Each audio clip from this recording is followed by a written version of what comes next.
His breath grazed my neck, a warm whisper cutting through the chill of the night.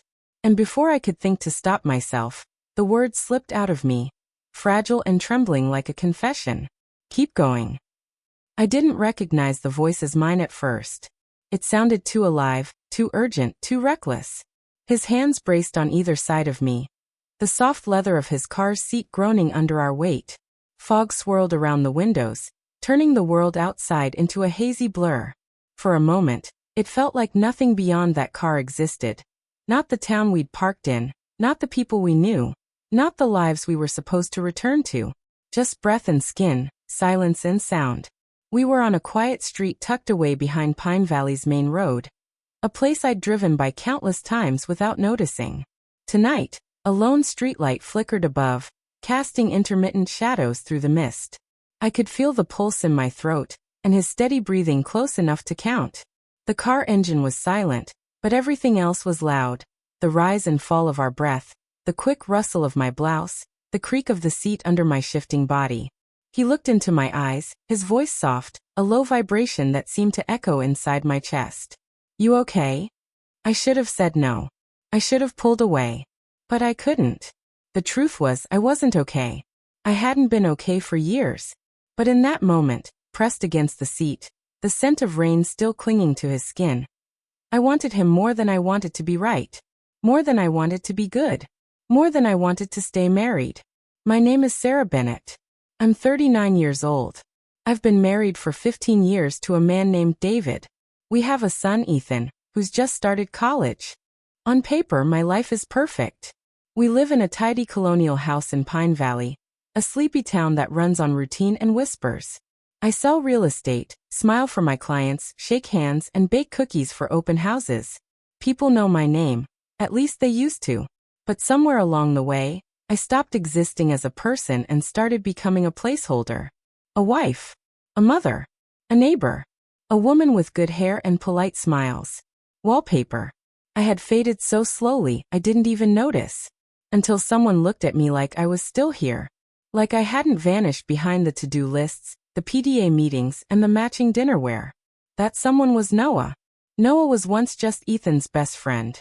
He used to come over after school with a backpack and muddy sneakers.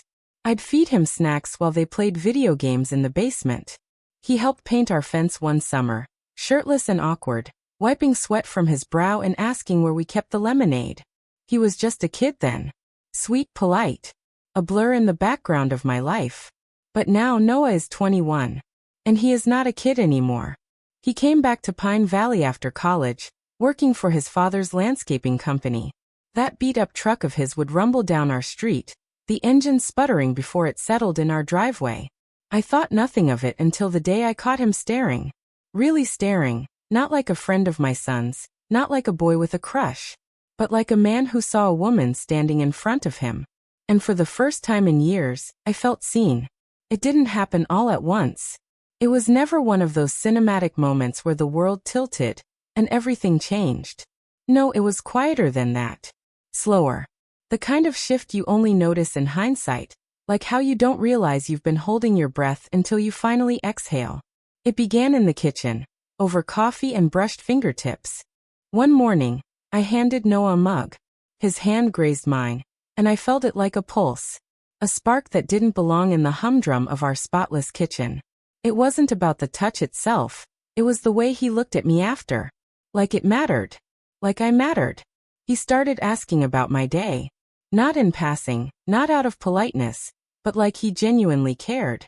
And I found myself answering, really answering.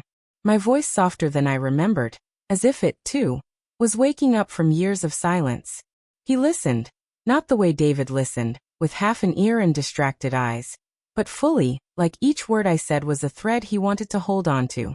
And for the first time in what felt like forever, I felt alive. I used to be a teacher. Before the marriage, before the routine swallowed me whole. I loved music, poetry, the feeling of a classroom buzzing with curiosity. But over the years, those parts of me shriveled into artifacts of a life I no longer lived. David never asked about that Sarah. Maybe he forgot she existed. Maybe I did too.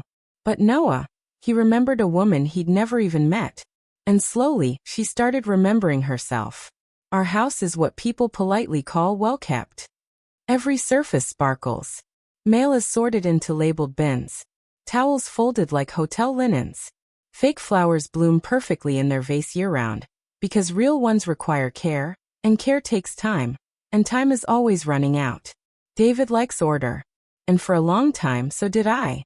But lately, it feels like a glass box, clean, beautiful, but airless. After a shower, I'd sit on the edge of our bed, towel clinging to damp skin, staring at my reflection. The woman in the mirror had crow's feet and laugh lines that hadn't come from laughter. Her hair had thinned slightly. Her skin, pale from the soft indoor light. But the judgment wasn't about age. It was about presence. I didn't see me. Not the girl I'd been. Not even the wife or the mother. Just a body going through motions. Noah didn't erase that reality.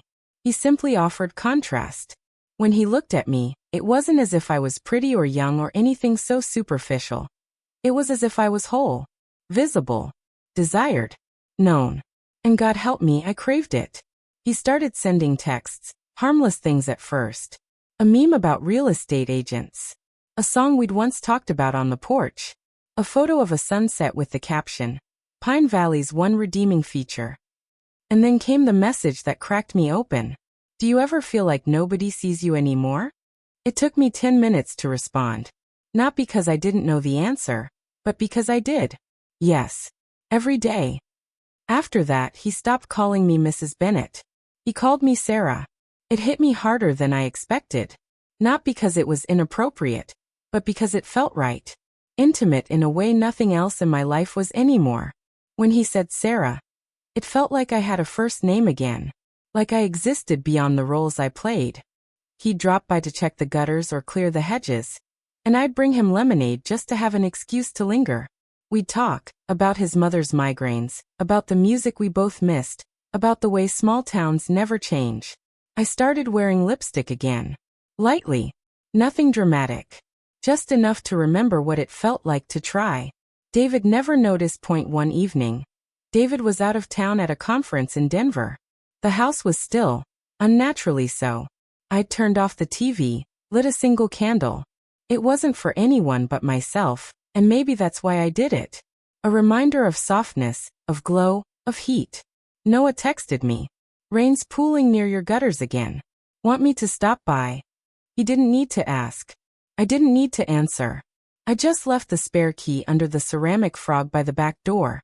When I opened the garage door, he was standing there, soaked, shirt clinging to his chest, hands tight on the workbench like he was grounding himself. Rain traced lines down his neck.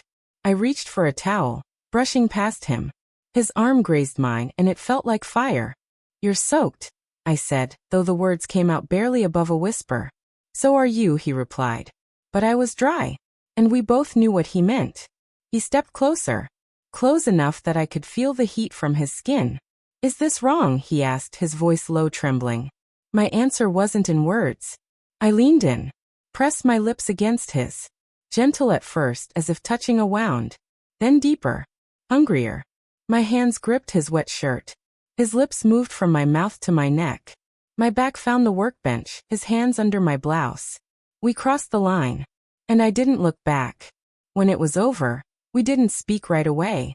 We just stayed there, tangled, breathless. His forehead rested against my shoulder. My fingers traced lines along his arm. I won't pretend this didn't happen, he said softly. I nodded, unable to say anything back. When I got home, I went through the motions.